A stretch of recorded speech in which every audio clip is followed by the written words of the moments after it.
días. Bueno, é un placer estar aquí, ver a moitos amigos que facía moito tempo que non podía ver, e quero agradecer este convite que, bueno, que me permite falar de algo que me gusta. A un profesional da saúde pública hai algúns temas que son fundamentais. Un deles é, por suposto, a tuberculose, pero xa está camiño de deixar de selo, igual que tamén, cando eu empezaba o meu traballo na saúde pública, a caries dental era un tema ao que me preocupei e que estudamos, pero as campañas que se puxeron en marcha ali a principios dos anos 80 permitiron facer que ese xa un tema que xa non me interesa. A meninxite interesoume moito, non? Sigue sendo un problema que está aí, pero, bueno, que está de alguma maneira baixo control. A pandemia da tuberculose, eu vou facer a miña exposición en 3 apartados. Unha pequena introducción. Eu vou falar un pouco tamén da tuberculose na literatura e na música, e os grandes descubrimentos e control da enfermidade. Bueno, a tuberculose é unha enfermidade que acompaña a humanidade desde tempos inmemoriais.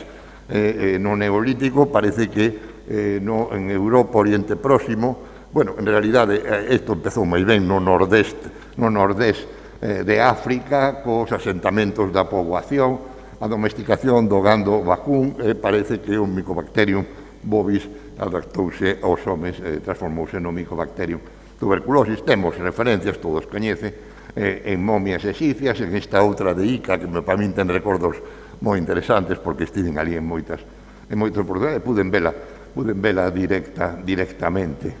Bueno, esta é unha enfermedade, digo, coñecida desde a máis desde a antigüedade.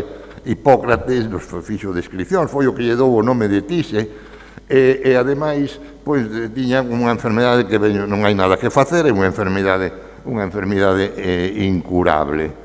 Bueno, xa Aristóteles, fíxese en que época falaba xa da contagiosidade da tuberculose, que depois tuvemos co tema de si era hereditaria, si era infecciosa. Bueno, todo tipo de tratamentos se aplicaron, hasta o toque real para a escrófula, sobre os reises de Francia e os reises de Inglaterra. Tiñan ese poder conferido por Deus. Claro que a escrófula en moitos dos casos remite espontaneamente, tiña un éxito grande, por tanto, os reises. O nome de tuberculose daballo a dar en 1839, é un nome relativamente recente, non? Este investigador. Bueno, nos séculos XVIII e nos séculos XIX, ca primeira revolución industrial, a tuberculose que estaba matando e que xa en Roma, en Egipto, en Grecia, tamén nas cidades, por eso na Biblia non encontramos referencias a tuberculose, porque a Biblia é un libro do rural. En cambio, esta é unha enfermidade do medio urbano. A revolución industrial, a migración da poboación ás cidades, porque se había acabado o modo de vida no medio rural, as malas condicións de vida, malas condicións de vivenda, malas condicións de traballo, malas condicións de alimentación. Bueno, pois iso todo é o que dá lugar á pandemia de tuberculose. A tuberculose na literatura e na música. Bueno, no romanticismo, a palidez cutánea era un ideal de beleza. Agora, a ver que facemos, porque claro, agora se viñera iso non poderíamos ir á praia a tomar o sol. Bueno, é o feito de que a tuberculose afectase a persoas xoves, bohemias, de aspecto delicado e sensible, pois levou a asociar a enfermidade ao mal de amores, dándolle un carácter romántico que trascendeu a literatura ou arte e facía pois que esas persoas que sufrían a tuberculose foran de alguna maneira unhas persoas pois moi recoñecidas. Desde Hipócrates existía a idea arraigada de que a tuberculose afectaba a persoas de textura fina e tenra, con voz acuosa, pel delgada e pálida, colo longo, peito estreito e omóplatos saíntes. Bueno, temos a un escritor, poeta, escritor de novelas, escritor de viaxes e crítico de arte, que era Severin Foix, aínda que o máis coñecido por Mauclair, que era o pseudónimo que utilizaba. Esta era, aquí nos di como as persoas, cando eran tocadas pola enfermidade, como respondían. Cando a tuberculose se manifesta en naturezas superiores, transmítelle un predominio ou preponderancia do idealismo e unha hiperestesia da sensación, xa que sempre leva consigo a aristocratización dos sentimentos e o refinamento das sensibilidades. Outro poeta, dramaturgo, novelista español, Villespín, pois decía a persoa cando lle tocaba a enfermidade: tosistes tanto aquel día que enrojeció tu pañuelo y saltando de alegría dijiste al dármelo, ven y mira, gracias al cielo estoy tísica también. Víanlo como algo positivo, iban a morrer deso, como morreron todos estes e moitos máis. Vemos aí a Becker, vemos aí a Chopin, vemos aí a Paganini, vemos a un neumólogo prestixioso, Laennec, vemos a Napoleón II, vemos ao Libertador, a Bolívar, vemos a Anton Chekhov, vemos a Máximo Gorki, un dos precursores da Revolución Rusa do 17, a Santa Bernadette, a Mann, que vou a comentar algo dela ahora, e a Alfonso XII. Thomas Mann, quen non leu o libro Esta maravilla? Eu ainda, ahora que volvín a tocar isto, ainda vou a volver a releelo, porque é unha maravilla, como el que acabou morrendo tamén de tuberculose, e como describe o que era a época sanatorial. Non podemos deixar de falar de Dumas, de Alejandro Dumas Fillo, a obra de La dama de las camelias, que conta pois a historia de unha persoa que el coñeceu, que foi a súa amante, que se facía chamar Marie Duplessis, que era unha cortesana que viveu viveu dos 20 aos 23 anos desta rapaza, foi amante del. El era médico, e dicía que a medicina é a miña esposa, a literatura a miña amante. Cando me canso dunha, voume acostar ca outra. A dama das camelias, ela, cando a situación era favorable para poder atender unha relación, poñía unha camelia na ventana, unha camelia blanca. Cando a situación dicía que hai que ter paciencia, que había que agardar, poñía unha camelia vermella. Verdi levouna a este paradigma de enferma de tuberculose. Margarita Gautier levouna a ópera na Traviata, Violeta Valéry. Esta é un retrato real da persoa de Marie Duplessis. Este era un nome arreglado desta cortesana.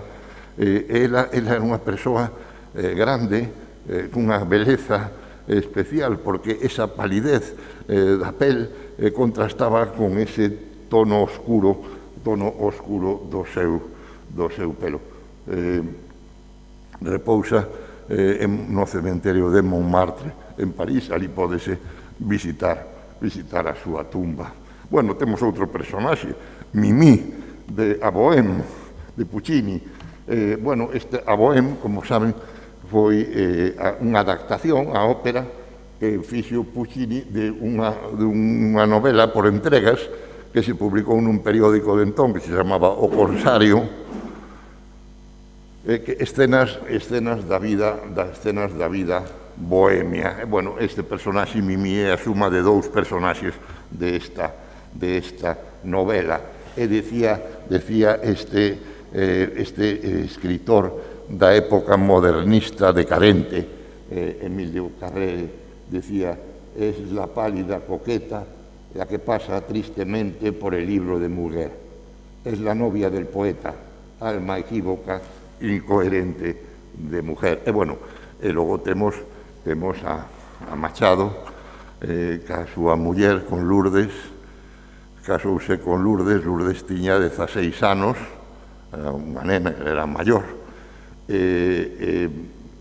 bueno, estando acompañando nunha beca en París, foi diagnosticado a Lourdes unha tuberculose pulmonar, lle deron o tratamento que había entón, que era ir a un lugar alto, volveu para Soria, e ali estuvo con ela hasta a morte de Lourdes, morte con 18 anos, levaban 3 anos de casado. El escribiu en relación cos sanatorios da montaña.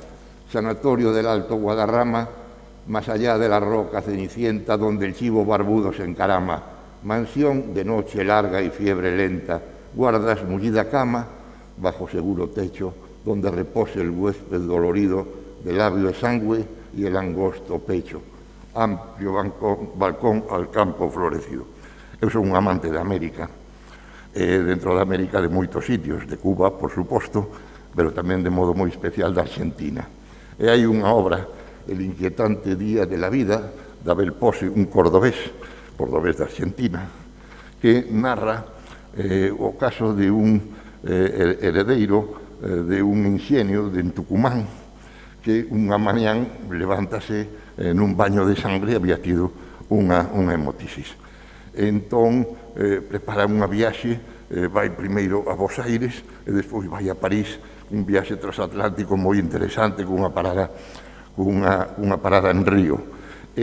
Nos describe un pouco como se estaba en 1880, como se estaba xerando esa cidade cosmopolita, esa gran cidade que é Buenos Aires. As persoas que estén, que lles guste Buenos Aires, teñen nesta novela unha novela moi interesante.